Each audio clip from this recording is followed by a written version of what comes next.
now enter scrub territory.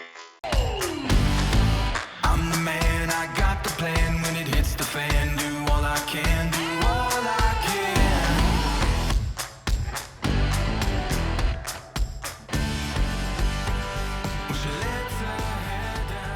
Hey guys, Christian the Haver Card Man here today, coming at you with some card theory. And today I am going to be talking about Fantastical Dragon Phantazmay. More specifically, should you be running this card in your deck in the upcoming Master Rule Revised 2020? Well, to really answer that question, we're going to have to dig pretty deep into this card, which is why this video is probably going to be a somewhat decent length.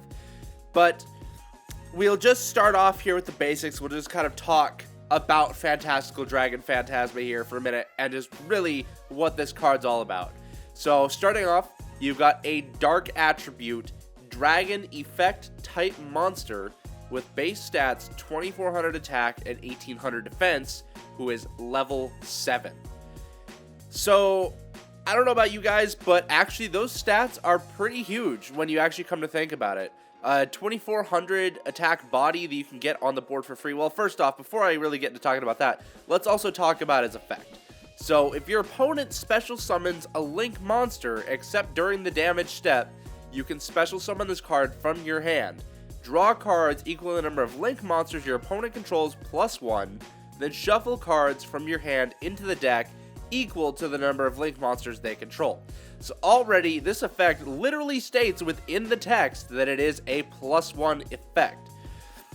And just that off the bat, in and of itself, should be a huge indicator to you that this is a good card.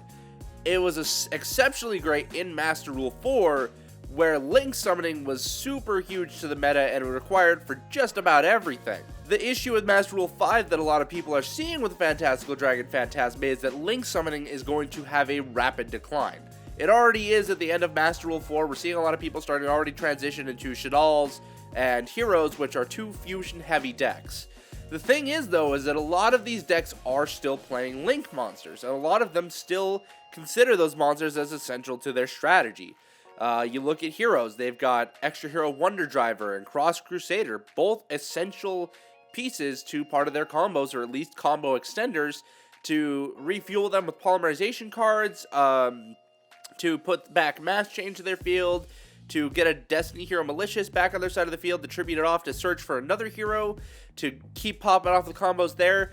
So really, link monsters are still vital for Heroes, and then when you get into Shaddolls, a lot of people are playing Cross Sheep. That's why Cross Sheep is already sitting at a $15 value for a rare card.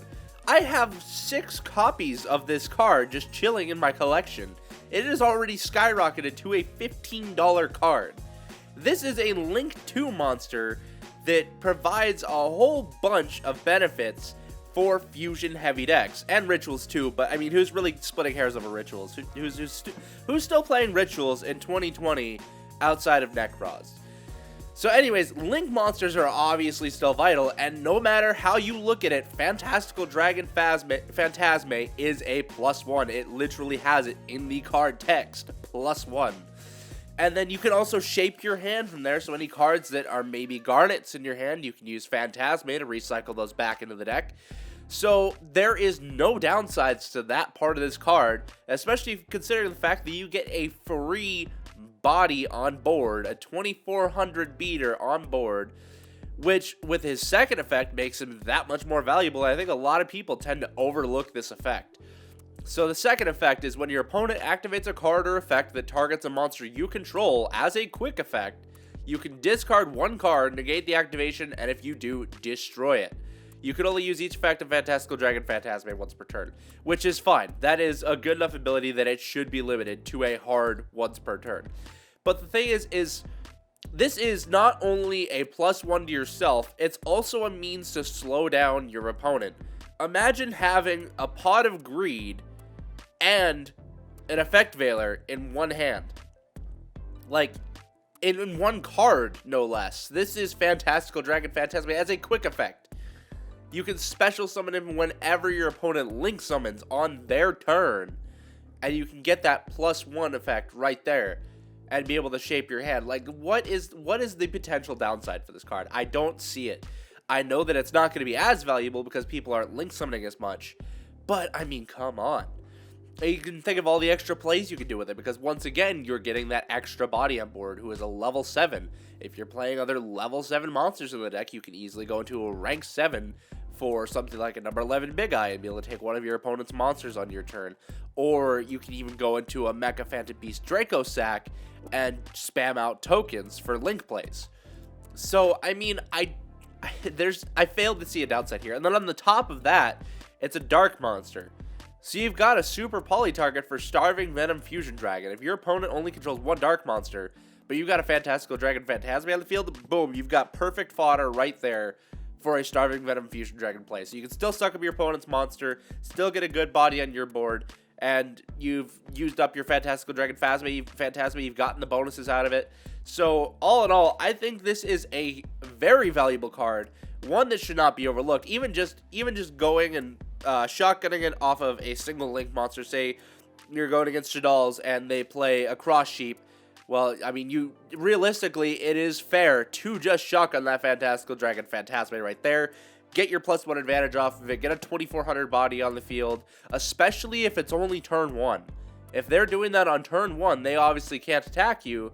So you've just got a free body on the board that, unless they have some destruction or removal, that body's just going to stay there and you'll be able to use it next turn. Once again, next turn for either Exceeds plays, you can use it for Link plays, Synchro plays if you're playing that kind of a deck, because that would be good for, you know, I mean, I can think of several Synchro decks, like even just Synchro Spam. You'd have a level 7 body on board, all you need to play is even just a small tuner at that point, you can go into a high level Synchro. So I think this, honestly, this is probably going to get even more value as Master Rule comes out, just because of the extra ways you can use this card. You can still use it for your normal link plays, but now you can use it for all these other things, now that we can Exceed summon, Fusion summon, and Synchro summon all in the main monster zone. That makes this guy a ton more valuable, in my opinion. People are overlooking the fact that this is just an additional body. I mean, I don't understand why people, and it's already shot down to like half of its original price. I've seen this thing skyrocket to over $100 right now. I am literally looking at this on my screen right now. Its price is $47.99 on TCGplayer.com with 78 cents shipping. Do you hear that? Went from over $100 down to $48. And that is a first edition like, it baffles me. And then it's even getting a reprint and dual devastators. So I don't see any reason to not want to have a full playset of Fantastical Dragon Phantazmay. Now, I will say right now that this would be a much better sideboarding card, especially once you get in the games 2 and 3 and you know that you're going to be going second. This is a perfect card to throw in. And this is something that you can even generate value off of later if you don't draw it right away. If you end up drawing it later and you go into your opponent's next turn and they still have link plays to make, you can still use him. You can still get value off of him. It can definitely help prevent from OTKs. That is for sure. And I don't know. I fail to see the reason to not run this card at 3 in a sideboard. It is, I mean, I know that there's plenty of other cards to play, like Nibiru and Super Polarization and all these other hand traps, Twin Twisters, Call to the Grave, all that stuff. There is still a lot of reason to run those in the side deck, but I really think people should be considering Fantastical Dragon Phantazmay as a sideboard option. Even just at 2, honestly, like, there's just so much value to be had with this card. I mean, getting the +1 effect, being able to disrupt your opponent. Really, if you're playing any of those going second decks, which there is a lot of nowadays, there is a lot of people wanting to play those going second decks so that they can break their opponent's board and go straight for the OTK. And I really see this as a value piece for those kind of decks. So anyways, I hope you guys enjoyed this card theory today. Be sure to check out my channel. All of the links will be down in the description. Also, check out all of the other members of the coalition. All of the links to their channels are down in the description as well. And yeah, that's all I got for you guys today. Thank you so much for tuning in, and I hope to see you all in the next video. Remember to have fun and make your move. Peace out.